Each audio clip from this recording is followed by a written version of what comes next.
desde aquela época, né, que tinha ICQ, que tinha salas de bate-papo.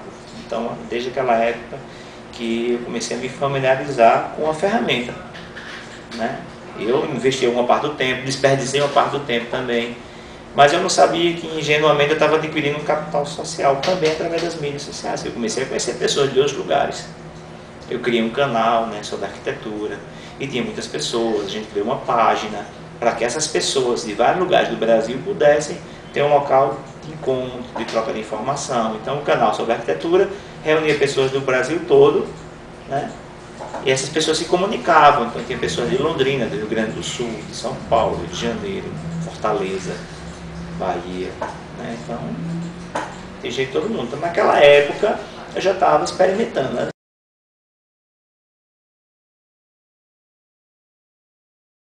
Assim, você tem, na verdade, o conhecimento, ele é construído, né, através do conhecimento de outras pessoas. Então, quando você precisa, na verdade, buscar informação sobre algum objeto, sobre alguma pesquisa, você vai na internet e busca vários pontos de vista sobre o mesmo assunto. Cabe ao pesquisador, a gente está buscando informação na internet, interpretar quais aquelas informações são relevantes para o seu trabalho, para a sua pesquisa, e confrontar diversos pontos de vista sobre o trabalho que você está pesquisando, para que depois você possa ter o seu próprio ponto de vista, né? A partir de que você pegou várias visões, você constrói um ponto de vista próprio a respeito daquele objeto também. E quando você constrói esse ponto de vista, você também devolve, né, para que outras pessoas possam também ter acesso à informação. Então, acho que é uma forma justa, né, que você tem. Eu faço isso muito com os trabalhos, né? Os trabalhos do escritório, a gente sempre está publicando na internet. É uma forma... A arquitetura está totalmente ligada à cultura local. Então, a gente tem que se debruçar sobre o local, entender o seu modo de construir, né? Como é que as pessoas, que tecnologia se apropriam para construir suas residências, né, suas casas, suas edificações. Então, a partir dessa percepção de como se apropria essa tecnologia, que tecnologia é essa existente, e quais são os materiais locais, né, que são incorporados nessa construção. Então, quando você vai fazer uma intervenção, um projeto, se procura buscar na própria região a sua própria tecnologia, os materiais locais. Então, você está incorporando um valor que é cultural, né? Então, você vai ter, na verdade, você vai ajudar a questão da identidade cultural, né? O local tem uma identidade, né? Então, primeiro, eu acho que é esse olhar sobre a tecnologia do local e sobre que materiais são utilizados nessa construção. Acho que a primeira coisa, isso é básico, né? Aí depois você também tem um outro aspecto, né? Que é dependendo da obra, dependendo da função que a obra vai desempenhar, às vezes o material nem sempre, né? Você sabe qual o material que atende aquela função.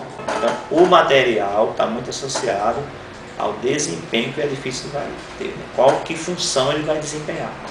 Então, entendendo a função que ele vai desempenhar, você vai buscar um material que seja adequado ao desempenho daquela função.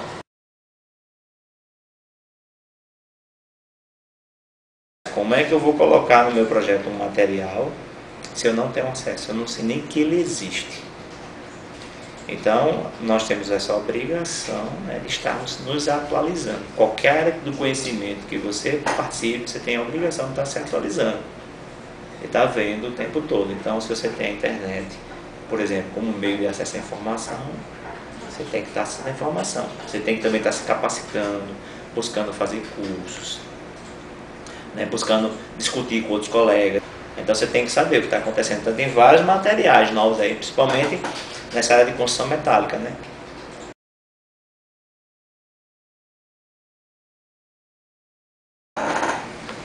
Eu acho que assim, o principal ponto para você eliminar as barreiras, você tem que ter conhecimento. Então, quem tem conhecimento, às vezes eu faço algumas coisas aqui no meu escritório que tem gente que não consegue fazer. Você fazer uma casa, propõe uns balanços às vezes, né? Por exemplo, estruturalmente, alguns balanços que para outras pessoas seria inviável. Não por desconhecimento, a segurança do que você está propondo. Quando você não tem conhecimento, você tem que ter a ousadia de propor. Porque talvez se não tivesse a ousadia de propor, talvez o Kahneman tivesse feito aquela maravilha que fez durante a vida, que fez em Brasília. Talvez por provocar, ele tenha feito e encontrou, né, um profissional, um calculista, que pôde dar resposta àquelas ideias que ele teve e viabilizou.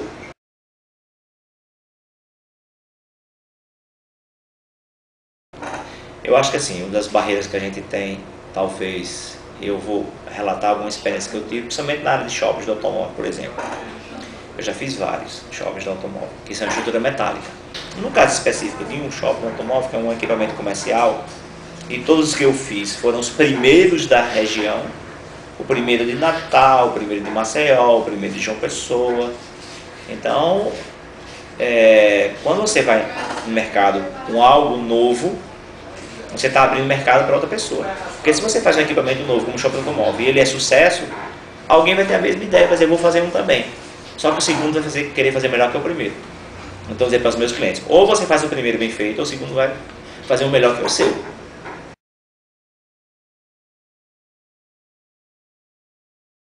Então, você tem uma mão de obra, né, hoje está muito mais procurada, mais requisitada, isso é importante para a mão de obra, levanta a autoestima dos trabalhadores, mas a gente ainda tem uma mão de obra muito desqualificada. Então, como superar essa dificuldade de mão de obra deficiente? Duas coisas são importantes. Um projeto com muita informação. Um projeto mais rebuscado, mais detalhado, o máximo de informação possível. Porque quando você tem um projeto com mais de informação possível, a informação é mais clara possível, isso ajuda muito a você ter uma qualidade final de um produto. Outro ponto importante é você ir muito na obra. A sua presença dentro da obra, a presença do arquiteto dentro da obra é fundamental. E tem que gerenciar os projetos complementares também.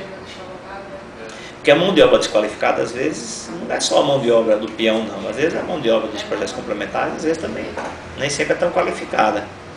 Porque cada um é um jogo de vaidades. Então você entrega o seu projeto a um calculista, ele quer colocar a estrutura dele, às vezes, muitas vezes não quer dialogar com você, e às vezes acha que você não tem conhecimento e faz do jeito dele, que é o jeito certo. Aí chega um cara que faz um técnico que faz a parte hidráulica, que faz a parte elétrica também. Então você tem que ter esse cuidado. Se você não faz esse planejamento, você vai ter uma casa, um empreendimento com as instalações desorganizadas, né? Então é muito importante também esse gerenciamento, né, dos projetos complementares para você garantir que tudo vai estar no seu devido local, como você pensou.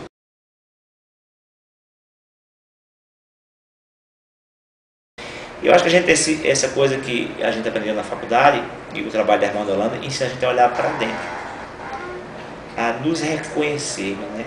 A nos olhar diante de um espelho, né? Dizer, como é que eu posso fazer alguma coisa se eu não sei quem eu sou, aonde eu vivo?